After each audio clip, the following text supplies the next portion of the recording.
Hi there, I'm going to show you how to replace a battery in this key fob. This is out of a 22 S-Class, and you need one of these 2032 batteries. You can get these off Amazon. And there's a link below in the description. They're just a few bucks.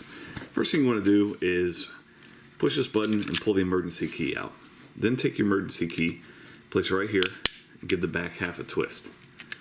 Once you have your back half off, take your emergency key and pry this open gently. All right, there's your battery. Just knock it a few times on your palm, it'll come out. Next, take your new battery, place it positive side facing up, just like that. Put these two latches in here, push it down. You can test it right now, make sure you've got your signal, see your little red dot there. And replace your cover, and this goes in like this first. So there's little notches right here. Place those in.